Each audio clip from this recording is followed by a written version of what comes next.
natin ito.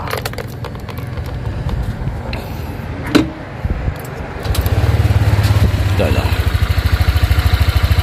Normal, pag start talagang malakas yung tunog ng makina niya. Then ilang segundo, nawawala na agad, no? Mabalik na sa normal. Alright.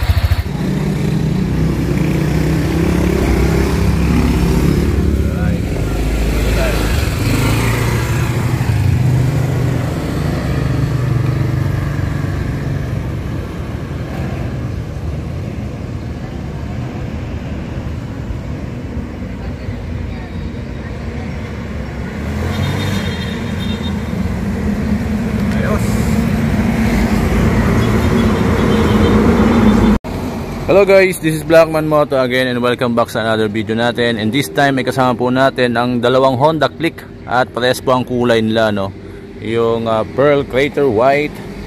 Dito po isa ay bago at isa po ay luma na, no? Hindi naman siya luma, kumbaga ay gamit na, no? Almost mahigit na isang taon ginagamit tong isang Honda Click. So alamin lang natin dito kasi doon sa mga previous video natin may vlog tayo na may mga issues yung Honda Click. Kaya minsan yung iba ay nagtatanong kung sulit nga bang bumili ng Honda Click 125i. So this time pakita ko lang sa inyo, of course, itong isa muna, ano, itong mahigit na isang taon. Yung gulong niya, ganun pa din naman, ano, wala pang binago yan, lahat stock. Lahat stock yan, so makapal pa din. Ang kanya pong odometer, so tingnan natin ang kanyang odometer. Yan po ay nasa 8,600 yung kanyang odometer.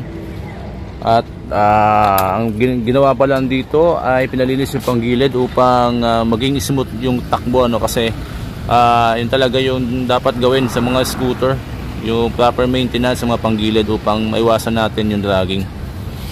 So and then ito pong isa ay actually ano pa lang, wala pang 100 yung tatakbo.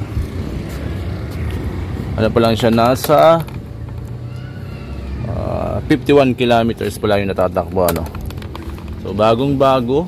At nandito nga tayo ngayon sa Sariaya, Quezon. Kasama natin si Boss Mark Angelo. At shoutout nga pala sa owner nitong ginagamit kong Honda Click, kay Boss Jeric, ano. Salamat sa pagpahiram ng yung unit. So yan po yung dalawang Honda Click, ano. Ang presyo niyan nasa 84,000 o 85,000 yung presyo ngayon 2024. At magkomento lang po yung mga owner dyan kung sulit nga bang bumili ng Honda Click ngayong 2024. Kasi last year ay may content tayo niya na may konting ingay dun sa makina at napakadaming nag-comment na owner doon na wala pang 1,000 kilometers yung tatakbo na kailang unit ay nagbaba na agad ng makina. May mga issue na agad lumabas. So sabi naman din nung iba, nung may ibang nagko-comment doon, ay depende na sa unit na nakuha nila. Kasi I think iba't iba din talaga yung unit na ano galing sa manufacturer, ano, o galing sa kasa. Yung iba kasi ang issue, paglabas pala ng kasa, yung kailang fender sa likod, sala yung linya, no, disalign. So madali lang naman gawin yan. May inaayos nandun sa loob upang maging pantay dun sa kanyang gulong. Ito naman bagong kuha, wala namang ano, kumbaga pantay naman yung kanyang fender dun sa kanyang gulong. So kagandahan nga nitong bagong Click na to is medyo malaki na yung gulong sa likod kasi 100 na, malaki na. Unlike sa version 2 na naka 90-80, parang ganun yung kanyang sukat ng gulong. Then wavy yung kanyang disc. So yung design, napaka-formado ng design nito, ano. Kagandahan pati dito is tayo po ay may charging port dito. Tapos may sting na nakalagay. Ayos, di ba? Charging port tayo dyan, swak na swak. Yung kabila naman ay mababaw yung kanyang lagayan dito. At yung pindutan ng ating upuan ay nandito po sa kanyang ignition kalapit. So sa mga switches, so ganun pa din naman, wala naman nagbago sa mga switches. May park brake lock pa din, di ba? So yan po ang Honda Click 125 version 3 2024. Sa kanyang disc brake, tayo po ay naka-wavy yung unahan, naka-wavy yan. At naka-combi brake po tayo sa unahan. So madaming kulay na lumalabas ngayon, may blue, may red, may black, and then yung Honda 58th anniversary is available din naman sa market. So kung bibili po kayo ng Honda Click mas maganda ay magtanong-tanong din muna kayo dun sa mga owner, ano, para at least may mga idea kayo kung paano yung mga issues, kung paano gawin.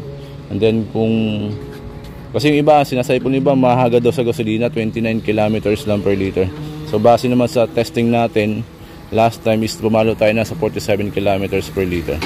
So pakinig ko po sa inyo yung engine nung luma na, no, nung mahigit isang taon na. Pakinig ko sa inyo yung engine niya. So ito po yung tunog ng kanyang makina.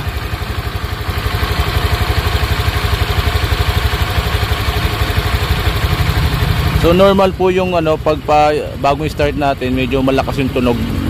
So kaya advisable talaga kapag galing cold start, painitin muna natin yung makina upang mas maganda, mas smooth yung takbo niya. Alright, yan po yung kanyang tunog. Walang problema, no? Wala tayong issue dyan. Napalinisan yung panggilid. Yung dragging, na bawasan na yung dragging, no? Nawala na. Then pakinggan po natin yung tunog ng bagong click. Natin to.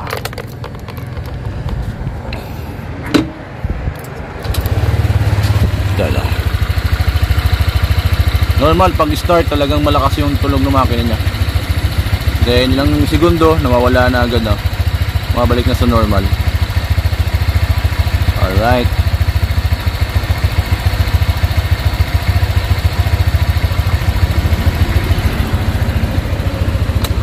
Dun sa coolant, iba ay base din dun sa mga comment, ano, medyo mahagad sa coolant itong Honda Click. So ito naman ay hindi pa napapalitan itong luma na to. Hindi pa napapalitan, nasa 8,000 tatakbo, goods na goods pa rin yung kanyang coolant.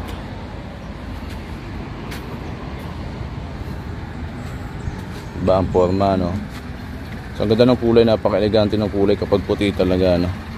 So nagasgasan lang tong isa, may gasgas na tumba. So yan po ang Honda Click version 3.